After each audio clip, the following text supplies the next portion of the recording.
Por volta das 10h30 da noite de 7 de março, uma terça-feira, o presidente da República Federativa do Brasil recebeu na residência oficial a visita de Joesley Batista, dono de uma empresa investigada em 5 inquéritos. Naquele encontro, tarde da noite, ao abrir as portas do Palácio do Jaburu, Michel Temer abriu também o caminho para Joesley conseguir o acordo de delação premiada que tanto queria. Porque o empresário tinha com ele um gravador. A conversa de Joesley Batista com o presidente Michel Temer durou cerca de 40 minutos. Em nenhum momento ele parece desconfiar que estava sendo gravado. No pedido de abertura de inquérito, a Procuradoria-Geral da República faz uma análise desse áudio. Michel Temer demonstra preocupação, afirmando: tem que tomar cuidado, é complicado, quando Joesley fala que perdeu o contato com o ex-ministro Gedel Vieira Lima. Em seguida, Joesley afirma que tem procurado manter boa relação com o ex-deputado Eduardo Cunha, mesmo após a sua prisão. Temer fala que Cunha pediu a ele que intercedesse no Supremo Tribunal Federal em seu favor. E Temer, então, completa que só tem interlocução com 2 ministros da corte. Temer prossegue dizendo que Cunha tentou trollar com as perguntas que fez na qualidade de testemunha e confirma a necessidade de boa relação com Eduardo Cunha.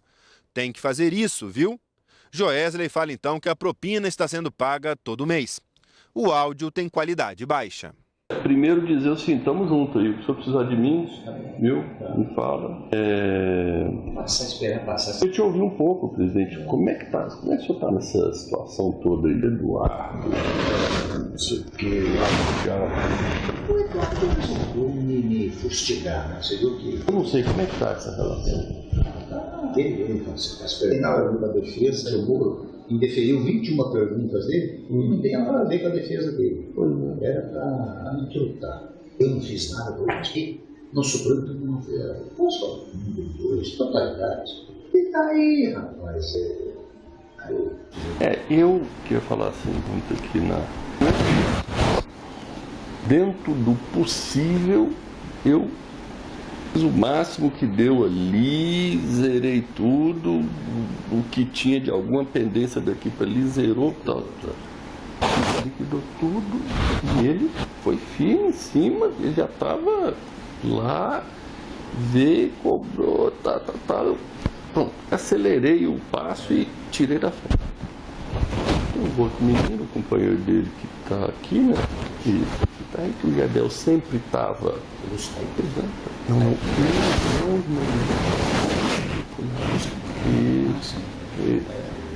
O Gedel é que andava sempre ali, mas o Gedel também com esse negócio eu perdi o contato, porque ele virou investigado, agora eu não posso também. Eu não posso encontrar ele. Isso. O negócio dos vazamentos. O telefone lá do Pardo, com o Gedel, volta e meia citava alguma coisa meio tangenciando a nossa, não sei o quê. Eu estou lá me defendendo. Como é que o que eu mais ou menos dei conta de fazer até agora? Eu estou de bem com o Eduardo. Tem que manter isso. Todo mês também. Eu estou segurando as pontas, estou indo. Os processos, eu estou meio enrolado aqui, né? No processo, sim. Joesley passa então a contar como vinha tentando interferir nas investigações. E num diálogo com o presidente da República, fala abertamente que vinha usando juízes e procuradores em seu benefício. É investigado, eu não tenho ainda denúncia. Isso, não tenho denúncia. Aqui eu dei conta de um lado do juiz, dá uma segurada, do outro lado o juiz substituto, que é um cara que fica segurando os dois. Ou eu consegui botar dentro da força-tarefa, que também está me dando informação, e lá que eu estou para dar conta de trocar o procurador que está atrás de mim. Bom, se eu der conta, tem um lado bom e um lado ruim. Com essa gravação na mão, Joesley, que já era alvo da Lava Jato e de outras investigações, bateu a porta do Ministério Público Federal. Foi oferecer uma colaboração premiada aos procuradores e ainda se dispôs a fazer mais gravações. Essa foi a primeira vez que a Lava Jato usou o que a Polícia Federal chama de ação controlada. Quando a polícia deixa, por exemplo, que uma mala cheia de dinheiro de corrupção seja entregue a um destinatário e assim registra a prova do crime. Esse tipo de ação foi feita 7 vezes pela Polícia Federal nessa investigação para comprovar as denúncias trazidas por Joesley Batista. Nessas ações foram distribuídos cerca de 3 milhões de reais em propinas. Na conversa que Joesley gravou no início de março, o presidente Michel Temer revelou ao empresário uma informação que para os investigadores pareceu um vazamento. Que o Banco Central iria cortar a taxa de juros básica da economia, a Selic, em 1 ponto percentual. Na primeira reunião do Comitê de Política Econômica do BC, após a conversa, a decisão foi reduzir em 1 ponto percentual a taxa de juros. A economia está bem, vai ter que baixar o juro rápido, porque a expectativa foi muito rápida, né? A reversão da expectativa. Eu tenho pensado na mas já desce mais um, vai descendo responsavelmente. Sim. E juro, você sempre tem que deixar o mercado com a sensação de que foi pouco. O mercado tem que ficar na sensação de que o Banco Central, em nota, disse que as decisões do Copom são tomadas em reuniões e divulgadas logo em seguida, e que, por isso, não há possibilidade da decisão sobre a taxa de juros ser antecipada a qualquer pessoa. Depois que todos os depoimentos foram colhidos e as provas reunidas, na tarde da quarta-feira, dia 10 de maio, os irmãos Joesley e Wesley Batista entraram no Supremo Tribunal Federal para ter uma reunião no gabinete do ministro Luiz Edson Fachin. Foi quando a delação de Joesley foi homologada, se tornou uma prova e pôde ser usada em uma operação policial. Diante das provas, o Procurador-Geral da República, Rodrigo Janot, pediu a abertura de inquérito contra o presidente Michel Temer. E no início da tarde, o ministro Fachin autorizou o início das investigações contra Temer. Com essa decisão, o presidente Michel Temer passa a ser formalmente investigado. A Lava Jato poderá pedir novas medidas como buscas e apreensões e depoimentos, inclusive de Temer. Você vai ver agora o caminho do dinheiro da corrupção. As informações se baseiam na delação do empresário Joesley Batista e nas operações controladas que a Polícia Federal fez a pedido do Ministério Público. Foi em Brasília que o empresário Joesley Batista pediu a intervenção do presidente Michel Temer para resolver uma pendência entre a Petrobras e uma usina termoelétrica do grupo JIF. Segundo a reportagem do jornal O Globo, Joesley disse que o grupo estava perdendo 1 milhão por dia com a política de preços da Petrobras. Os detalhes do valor e dos pagamentos da propina foram feitos em São Paulo, nesse café da Zona Sul. Aqui, segundo a reportagem, o homem indicado pelo presidente Michel Temer, o deputado Rodrigo Rocha Loures, do PMDB do Paraná, encontrou-se com Ricardo Saúde, executivo da JBS, indicado por Joesley Batista. Os dois combinaram que a propina a ser paga seria de R$500 mil por semana durante 20 anos, que é o tempo do contrato da termoelétrica com a Petrobras. Ou seja, 480 milhões de reais de propina ao longo de 2 décadas. De acordo com a delação que fez aos procuradores da República, foi nesse encontro que o deputado Loures disse ao empresário que levaria a proposta a alguém acima dele e que Saúde fez 2 menções, abre aspas, ao presidente, fecha aspas. A reportagem afirma que, pelo contexto, os dois se referiam a Michel Temer. O segundo encontro entre o executivo da JBS e o deputado federal foi nesse shopping que também fica na Zona Sul de São Paulo. O que o deputado do Paraná não sabia é que a Polícia Federal estava monitorando tudo numa ação controlada para obter uma prova em flagrante.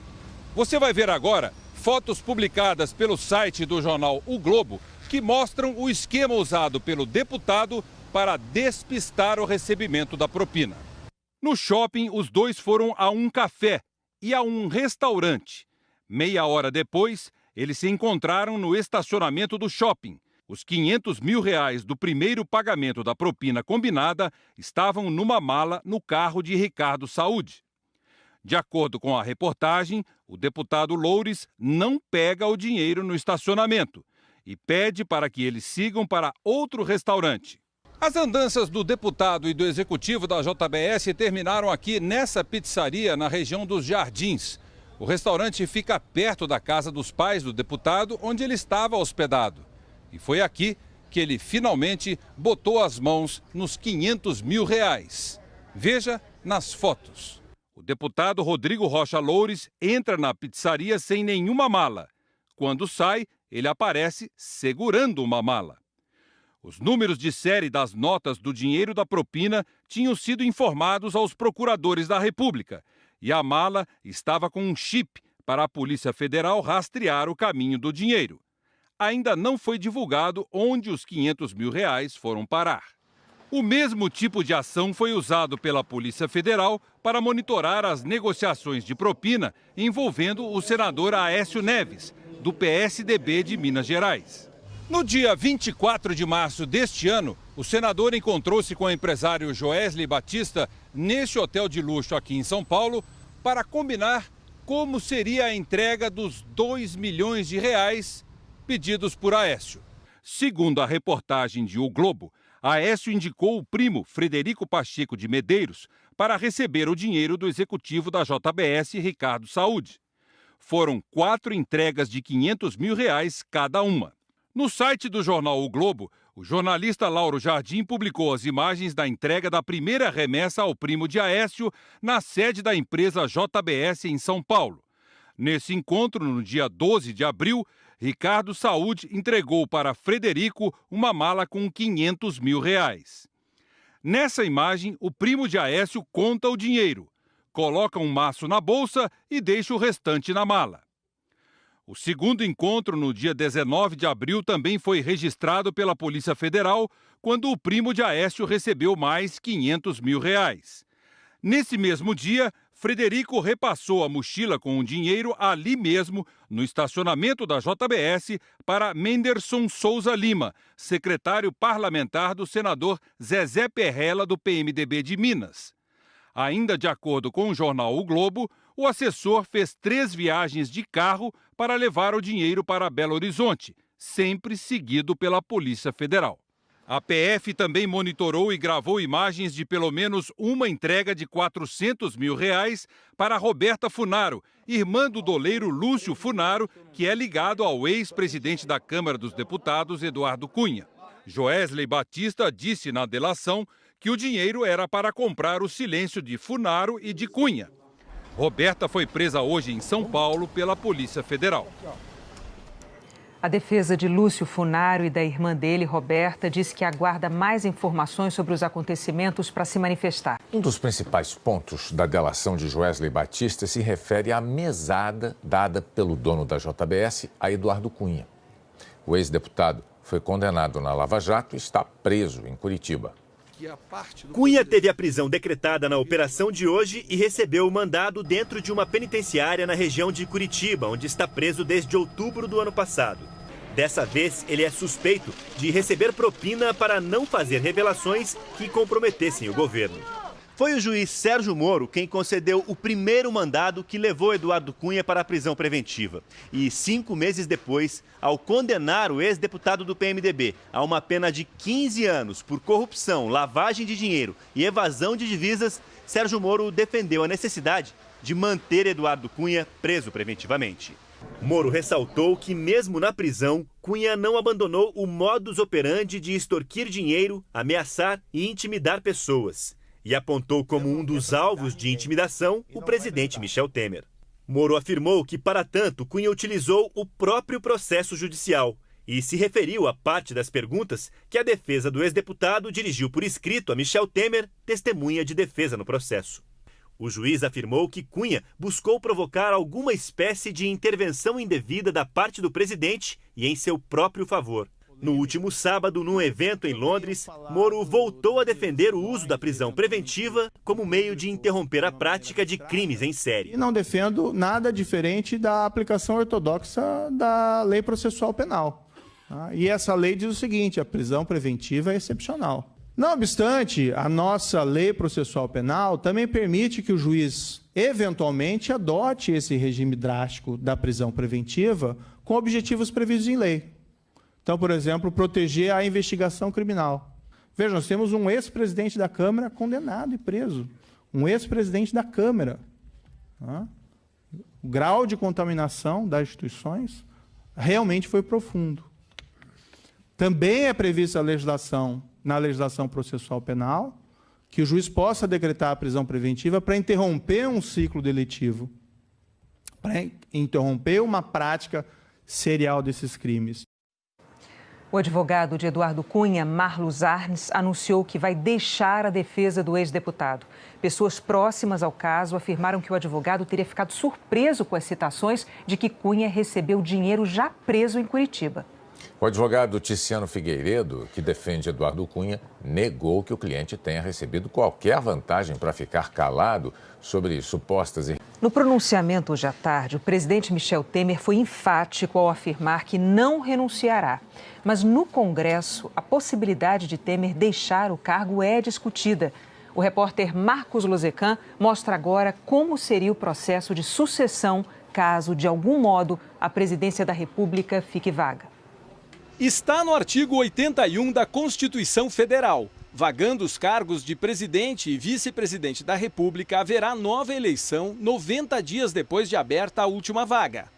Já o parágrafo 1º esclarece o que acontece quando o mandato já passou da metade. É o caso do presidente Michel Temer. Ocorrendo a vacância nos últimos 2 anos do período presidencial, a eleição para ambos os cargos, presidente e vice, será feita 30 dias depois da última vaga, pelo Congresso Nacional, na forma da lei. O parágrafo 2º determina o prazo do mandato de quem for eleito nessas circunstâncias. Em qualquer dos casos, os eleitos deverão completar o período de seus antecessores, ou seja, o mandato será tampão. Na prática, em qualquer hipótese, renúncia, impeachment ou cassação pela Justiça Eleitoral, há eleição indireta. Mas antes, o presidente da Câmara assume a presidência da República interinamente, por no máximo 30 dias, prazo que o Congresso tem para eleger presidente da República e vice em sessão conjunta de deputados e senadores.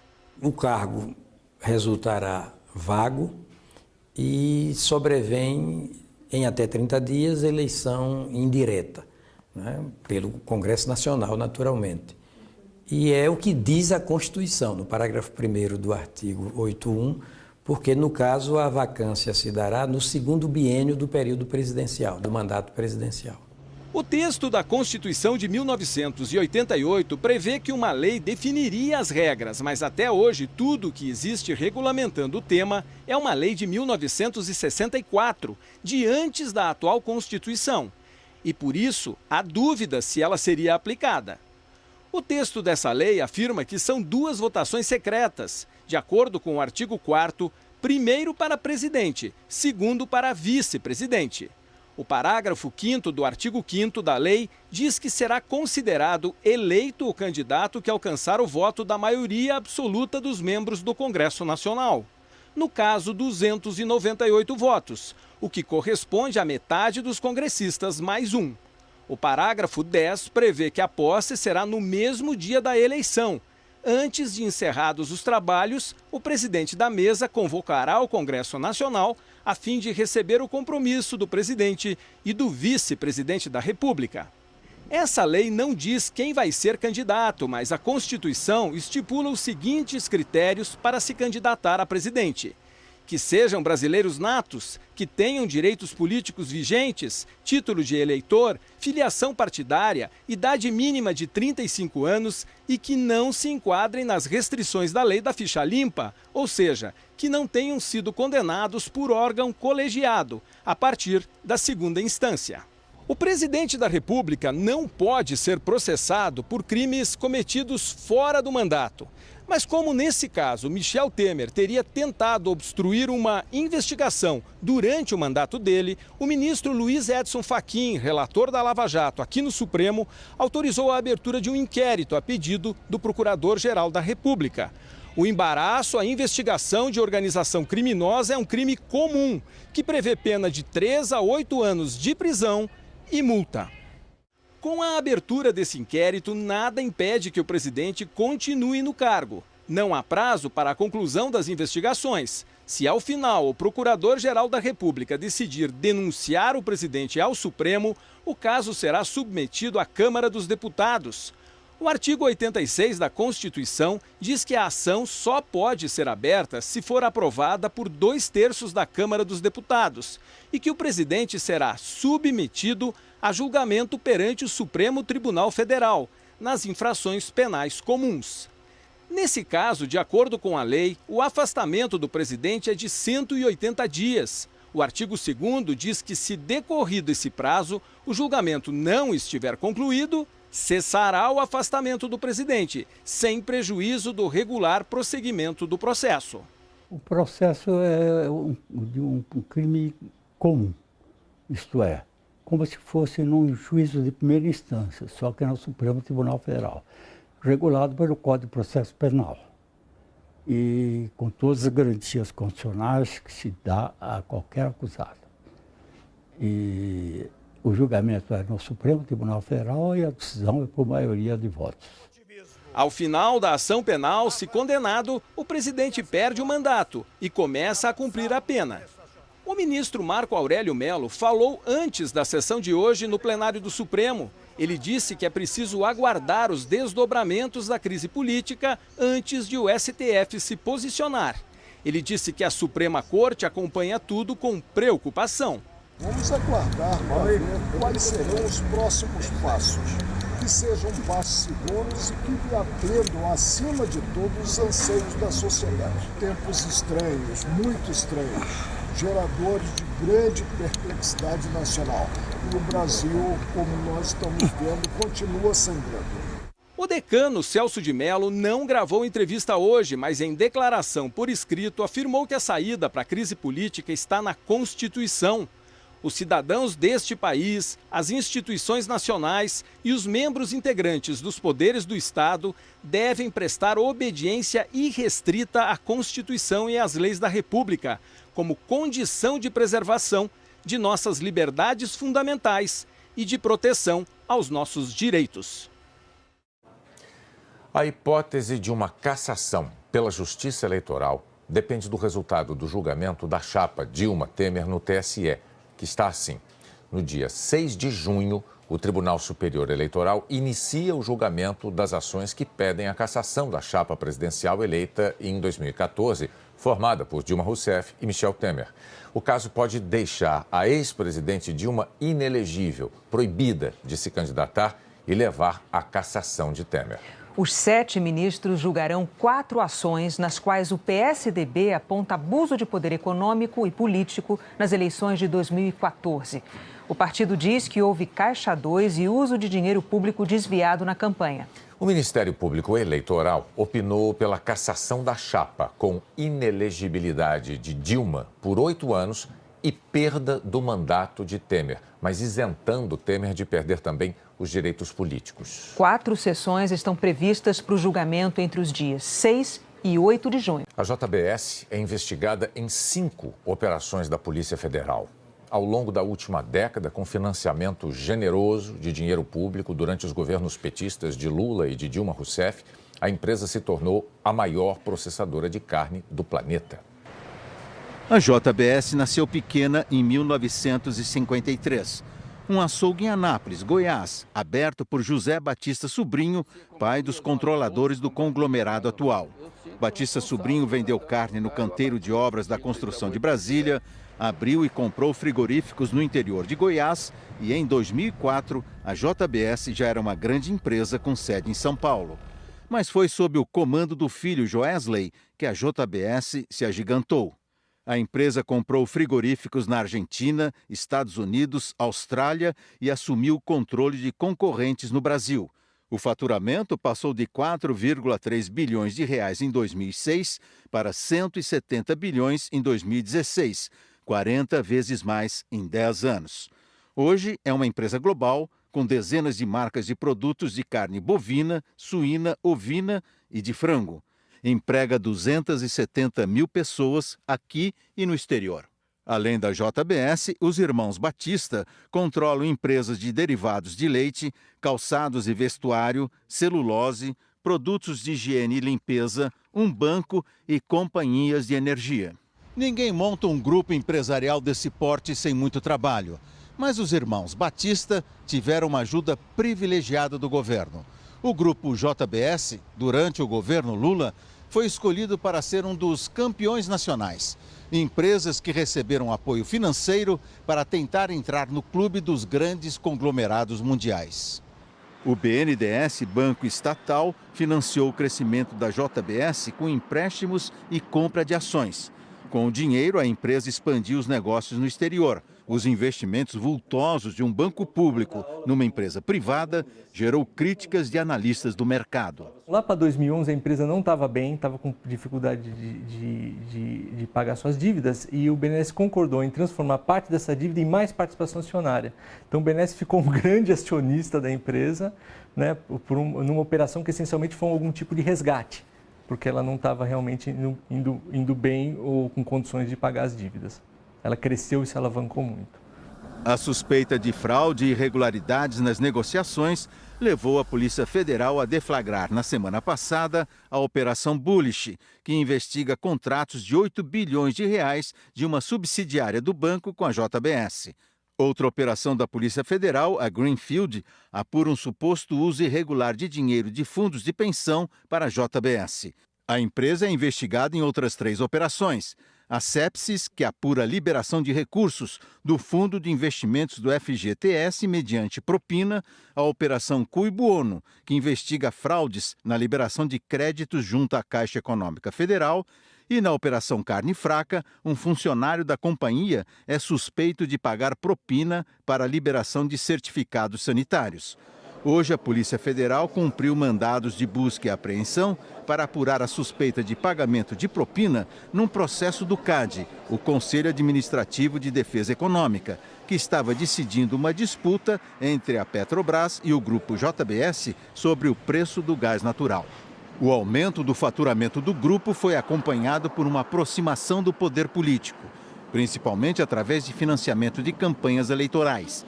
As doações começaram pequenas, R$200 mil em 2002 e chegaram a mais de 366 milhões para 24 partidos em 2014.